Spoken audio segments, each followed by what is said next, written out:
Hi everyone, I'm Frank from the City of Games, and today I'm going to be teaching you how to play the solo mode of the Isle of Cats while using the Kittens and Beasts expansion. Now, before you watch this video, you're going to want to be familiar with how the solo game works normally, but you don't need to know anything else. And also, please keep in mind, all of the expansion components you're going to see will be prototype pieces, but the rules aren't going to change and they will give you a good idea of how the game is going to work once you've received the expansion. So with that said, let's get started.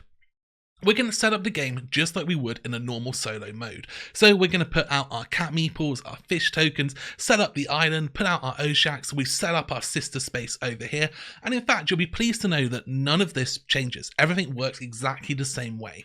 So there are three modules that you can play with: the Kittens module, the Beast module, and the Event module. Now you can play them individually or you can combine them. You can use any two or all three of them, but you should keep in mind that the Event module is designed to add extra complexity to the solo mode. So let's say normally you would be playing on the hard mode or very hard mode with a number of advanced lesson cards. Then maybe for the first time with the events, you want to tone that back down and just stick with the basics, but it's up to you. You know your comfort level, so let's go over the rules. We're going to start with the Kitten module, and the Kitten module is fairly straightforward to set up. You're going to want to take the Kitten board, and you'll see one side has two boxes, the other side is going to have a 2 and a 5 and a fish symbol. There will also be the red cat icon that you normally use for the standard modes of the game, and you're going to want to just put this underneath the island. Now, when you set up the game, as well as taking your cats, you're also going to want to have the Kittens bag. So let's set up the first round like we normally would. In the solo game, as you know, we're going to put out our tiles and we're going to put them out in an order so we know which is which. We've got 1, 2, 3 and 4 over there, and we're going to put out 4 more over here: 1, 2, 3 and 4. Now the kittens will come out and they'll go onto this board, and you would always take out 4 kittens during setup. Doesn't matter what else you've got going on, it will always be 4. The order of these doesn't matter at all. They don't need to be in a line, but they probably will be based on how they fit onto the board. And with that done, you are good to go. So now we're going to step forward a little bit. We're going to do our fishing, everything's set up, we're going to do some cards, and let's say that we've now selected these cards. We are going to be playing these cards. We're going to turn over our sister's card just like we normally would. She has got 6 boots and we have got 1, 2, 3, 4, 5, 6, 7, 8, meaning we are the purple player. We're going to be starting and we're going to be the fastest. With the kittens, the fastest player has access to rescuing kittens as well as cats. No other players have access to them, meaning if we are the fastest, we can take kittens and our sister cannot. If our sister is the fastest, she will take the kittens and we will not be able to take any of them. Now, the useful thing about kittens is they don't refresh at the end of each day. They stay there until they've been taken. So we now know that these 4 kittens are going to be here until we've taken them. So on our turn, we can now choose as the fastest player to either rescue a cat, just like normal, or to rescue a kitten, and they work exactly the same way as cats do. They're going to require a basket. They're also going to require some fish. You can see here that it says 2/5. This is because you can fit 2 kittens in one basket. If you want just 1 kitten, it's going to cost you 2 fish. So let's say, for example, we wanted to rescue this one. We're just going to spend 2 fish and we'd be done. However, if we wanted to rescue another kitten, we could then spend another 3 fish, or 5 in total, and we would be able to rescue 2 kittens in one go. Just to clarify, you can't rescue a kitten and a cat in the same basket. And when you are rescuing kittens and cats, you can do so in any order. So just following the normal rules where you take it in turns to play basket cards between you and your sister, we'll play this one, we might take a cat, then we'll play this one, we might take some kittens, then we'll use our permanent basket, we might take another cat, or we might take a kitten. Things to keep in mind with kittens is they follow all the normal tile placement rules. When you place a kitten on your boat, if it's the first thing you do, it can go anywhere, you can flip it, rotate it, and so on. Let's say, for example, we were to put this one over here. We're covering a blue treasure map, and a blue kitten counts as a blue cat, and that does mean that we would get to take a common treasure. Now, one important rule which I'd like to clarify. Let's say that we're playing this card and we have decided that we're going to rescue 2 kittens and that is going to cost us our 5 fish. When you place the kittens on your boat, you have to fully resolve 1 kitten before the other kitten goes on. So if we put this kitten over here and we placed it over that treasure map, we would then take our common treasure, place it onto our boat, and then we would place the other kitten. Once we have finished taking our kittens, so if we're taking 1 or 2, as soon as that's done, before anything else happens, we then go back to the kitten bag and we refresh the kittens, adding 2 new ones to the supply. This means there will always be 4 kittens available at the start of each basket turn, but whether you take 1 or 2 of your basket won't make any difference to the options that you have. Now let's say that our sister was the fastest player. Let's say that she had more boots. At the point your sister is the fastest player, it's very straightforward. She simply will take all 4 kittens that are on the board and they will all be removed from the game and they will be immediately replaced with 4 new kittens. So in this instance, our sister is first and therefore 4 new kittens are going to come out. This means that you can use your sister being first as a good way to refresh all the kittens, but equally you know if there's one that you really want, it's going to be gone if you're not first or you haven't taken it. So that's how getting kittens work. Other than that, all you need to know is a kitten counts as a cat. So if I've got a red kitten, I've got a red cat. If I've got a card that says 1 point per red cat, currently I would get 1 point. If I had 2 red cats touching a red kitten, that would be 3 red cats and form a family, and so on. So that is how the kitten module works. And what I'm going to do now is I'm just going to reset things quickly and we'll move on to the beast module. The beast module is a little bit more complicated than the kitten module, and a few things change that you're going to want to be aware of. As I say, we could play with the kittens and beasts together should we wish to, but in this instance we're just going to play with the beast module. So on the first day, and the first day only, you are only going to put cats on the left side of the island, and the right hand side is going to get no cats at all. Instead of getting cats, we are going to get beasts, and we're going to take some beasts at random from the beast bag and we're going to place them in the same way we would with cats, and we're going to have 2 per player. So in the solo mode we're going to put out 4 beasts and these are going to come over here following all your normal rules. So we'd continue our numbering with 1, 2, 3, 4, 5, 6, 7 and 8. Again, this only happens on the first day. For all other days, you would get cats on both sides of the islands by normal. If you want to rescue a beast, it's very simple. During the rescue phase, when you're playing your rescue cards, you will use a basket, you will pay 5 fish and you'll add it to your boat. It's exactly the same as when you rescue cats. Now keep in mind, the one thing that you need to remember here is that on your sister's cards, wherever it says cat, that's also going to refer to beasts. So in this instance, if she's got this card and it says cat 5, cat 2, she's going to go 1, 2, 3, 4, 5. She's going to take this beast, then she's going to take this cat. So effectively, you can think of these beasts as being cats in regards to the number order, but other than that, it should all be fairly straightforward. If we move to this one and it says switch 2 and 5, just like you'd expect, we would switch 2 with 1, 2, 3, 4 and 5, and now this beast is over here. At this point, this beast is just going to cost us 3 fish to rescue and a basket. So that's how your sister interacts with beasts. Let's talk about how they actually work for you. If you put a beast onto your boat, it works just like any other tile. The first time you place it, it has to go anywhere you like. You can flip it, you rotate it. Once you've placed a tile, all other tiles have to be touching a previously placed piece. You may rescue multiple beasts if you want to. When you place the beast on your boat, you will see they have a number of different cat icons. This one has 4 different icons on it. Some of them only have 3, and it's up to you which one you'd like to take. And of course, when you rotate it and place it, what you're going to want to do is think about where these cat icons are in relation to your treasure maps, because effectively, you're going to want to connect cats of the colors to the square containing the icon. So Let's just go over that a little bit more detail. Let's say that we had this beast and we're now going to play a green cat. If I was to place this green cat here, it would be touching the square that contains this icon. Likewise, if I was to place it here, it would also be touching the square that contains this icon. If I was to place it here, it would not be touching this square, and likewise if I placed it here, it would not be either.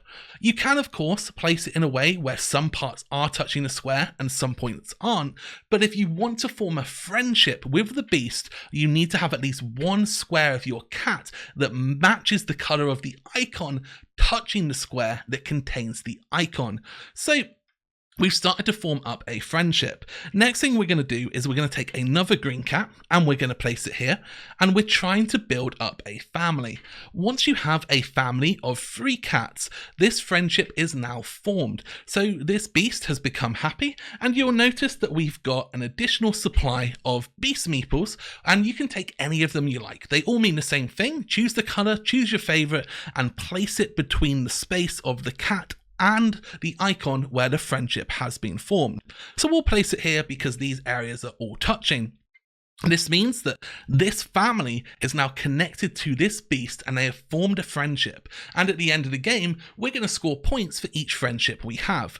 However, you can also continue to extend those families, and that's perfectly fine. So let's say we were now to take this Oshax, we might put this Oshax over here, we may decide that we're actually going to make this a green one, we'll put the green meeple on here. This is now a family of 4, and I shouldn't have done that. This is now a family of 4, this is still connected, the friendship doesn't change, it's still exactly the same thing. So I might want to continue growing this family, or I might want to start trying to build up other friendships. Each icon on a beast can only have one friendship. So what I mean by that is this green icon here can't connect to 2 different green cats going off to 2 different families. There's only ever one friendship, meaning if a beast tile has 3 icons, it has a maximum of 3 friendships, 1 of each color. If it's got 4 icons, it's going to be a maximum of 4 friendships. At the end of the game, you will score 5 points for every friendship you formed. So you can just add up the number of beast figures and you'll get 5 points for each. Your sister is going to score 3 points for every icon on the beast, regardless of whether or not you manage to form the friendships. So in this instance, your sister is going to get 3, 6, 9, 12 points for this tile. Just because you've played it, it doesn't matter what you've done, she'll always get 12 points for that tile, or if it's got 3 icons, she would get 9. We've got the potential of scoring 20 points from this, so it's up to us to connect up. If we only get 3 friendships, we'll get 15 points, you'll get 12, still a plus gain of 3, but obviously if we get all 4 of them, we're going to get even more extra points, so it's up to us how we achieve that, and that is how the Beast module works. So again, we're going to quickly reset, we're going to go back, and now we're going to look at the event module. What I do want to say about the event module is, as again, it is more complicated, and it's also really weighted in your sister's favor, meaning that the game is going to become a little bit more complicated if you want to win. Let's just quickly reset some of these. On the events module, it takes place at the start of the game, and it's really important to remember that it happens before anything else. It happens before you put cat tiles out, it happens before the card draft, it happens before you get any other information. And what you're going to do is you're going to take the event bag, you're going to reach in, and you're going to take out 5 events. I've pre-selected some just to make it easier to show you the different options, but let's move Vesh's bow over to the side, and you'll see that in some events there's a little red gem crack in the top left hand corner. The first space, you will want to make sure that you have got the event on this side. They are double-sided, one side does not have it, one side does, and the first event is going to want to have that little red gem in the top left hand corner. After that, the next 3 will want to have the gem side down, meaning that there's no gem in the top left corner. You will also notice that there are green and blue numbers on the top of these ones, whilst the other ones do not have that. There's several ways to identify them, but that red gem in the top left corner is the best way. You'll also notice the last space also has a red gem in the top left hand corner. So these represent ways to score points or ways the game is going to change as you play through it. So before we add out cats and put out cats each round, and before we get our fish each round, we're going to resolve the event that is on that day. It's the very first thing that happens. So at the start of the game, we're going to put Vesh's boat onto here, and this event will resolve. This one says that treasure maps are now worth 2 common treasures. So for this day, and this day only, whenever we cover a treasure map, we can take any 2 common treasures. They don't have to be the same. As long as the supply is there, we can take them. The rest of the day would just play by normal rules and your sister won't be impacted. When we then move on to the second day, we're now going to get to point scoring. You will see that this one here says 5 and it's a blue 5 without any other symbols, which means it's exactly 5 points. And this one will say 5 points if you've got no treasure at all on your boat. So first round, we're going to get bonus treasure. Second round, we're going to get points if we didn't take any treasure. So it's up to us what we want to do. This happens right at the start, and you'll notice that there are also additional pieces to allow you to accommodate events. There are 5 and 1 point tokens, which you can take at this point to get your points. You'll add them up at the end and add them to your score sheet. There are also semi-permanent tokens, and there are also the royal rats. So in this instance, we're going to look at this. We've got no treasures. We're going to gain 5 points. Again, at the moment, don't worry about your sister. We'll come back how that works. When we get to the third day, we're going to score points for this one. The fourth day, we're going to score points for this one. And then the fifth day, this rule change will happen. Again, all of this happens at the start of the day. This one here says 2 points for each room that you have filled on your boat. So this is going to encourage you to try and fill rooms earlier in the game.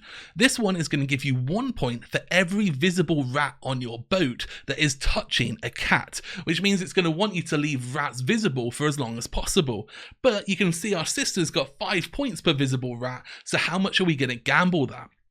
This one here is a rule changing event that says 1 less cat in the left field per player. And in the solo game, we are classified as 2 players because of our sister. So this means in the last round, we know that we're actually only going to get to place 2 cats on this side, but we would still get our normal 4 cats on this side. Meaning in the last day, we're going to have a lot less options available to us. And these are all things that get set up at the start of the game, so you know what's going to be there and you can plan accordingly. So let's have a quick look at how our sister works. As I say, for the rule changing events, they don't impact our sister, it just plays through as normal. For the point scoring events, you will notice in the bottom of each tile there are 3 numbers and they go from left to right. The first number applies to any tile in this space. The second number applies to any tile in this space, and the third number applies to any tile in this space. So effectively, for point scoring, it's 1, 2, and 3, and the numbers on the bottom of the tile are 1, 2, and 3.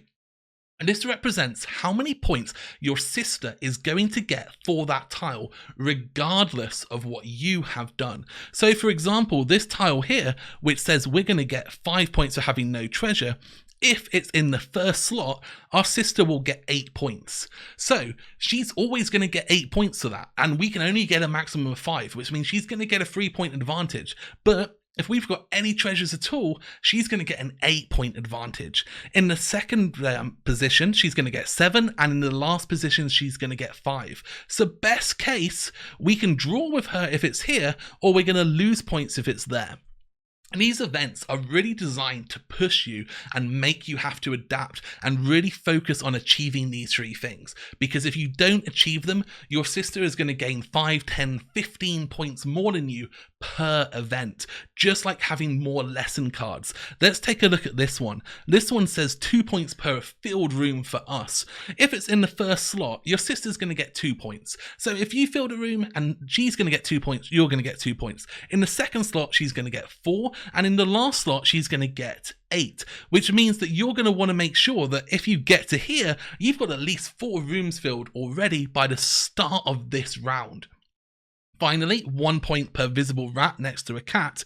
She's going to score 7, 10, or 8 points. So in this situation here, she's going to get 8 points for this tile just because it's there. You could get 18 points. If you've got 18 visible rats touching cats, you could get a plus 10 point lead on her, but then you're only going to have 2 rounds to counter the fact that she gets 5 points at each of those rats.